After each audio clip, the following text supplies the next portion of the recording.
Guys, তো তোমরা সবাই কেমন আছো? এটা ছিল বুধবারের ঘটনা। তো সকাল সকাল আমি চান টান করে একদম রেডি হয়ে গেছিলাম, তোমরা দেখতে পাচ্ছ। রেডি টেডি হয়ে আমরা যাচ্ছিলাম সবাই মিলে খেতে। ফার্স্টেই দক্ষিণেশ্বর এলাম। দক্ষিণেশ্বর থেকে চলন্ত সিঁড়িতে নিচে নেমে, সরি, ওপরে উঠে গেলাম স্কাইওয়াকে। স্কাইওয়াক দিয়ে হাঁটতে হাঁটতে হাঁটতে হাঁটতে সবাই মিলে গল্প করতে করতে কোথায় যাচ্ছিলাম বলো তো? মেট্রো স্টেশন যাচ্ছিলাম মেট্রো ধরার জন্য। আর মাঝখানে এক জায়গায় ক্লিপস নেওয়া হয়নি, সরি। যাই হোক, তো মেট্রোতে এসেও গেছে মেট্রো, আমরা ভেতরে ঢুকেও পড়েছি। আর মেট্রোতে সেরকম ভিড় ছিল না, বা সবাই বসার জায়গা পেয়ে গেছি।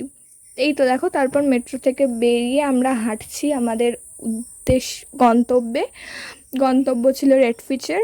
সেখানকার অ্যাম্বিয়েন্সটা কিন্তু সেই ছিল, দেখো কীরকম তাসের মতো করা। যাই হোক, আমরা অনেক কিছু খাওয়া দাওয়া করেছিলাম, তার মধ্যে জুস ছিল, স্যুপ ছিল, তারপর স্টার্টারে অনেক টাইপের পকোড়া ছিল।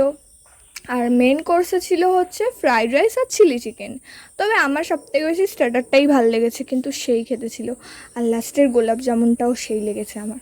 যাই হোক, খাওয়া দাওয়া করে নিয়েছি, এবার হজম না করলে হয়। হজম করার জন্য আমরা সামনেরই শপিং মলে চলে গেছিলাম, একটু ঘোরাঘুরিও হলো, খাবার হজমও হলো।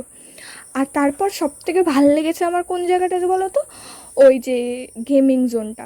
গেমিং জোনটা এত টাইপের অ্যাক্টিভিটিস ছিল না, এত ভাল লাগছিলো। যদিও আমার সেরকম কার ভাল লাগে না, ড্রাইভিং অত ভাল লাগে না, বাট তাও ওরা এত মজা করছিল, হেভি লাগছিলো।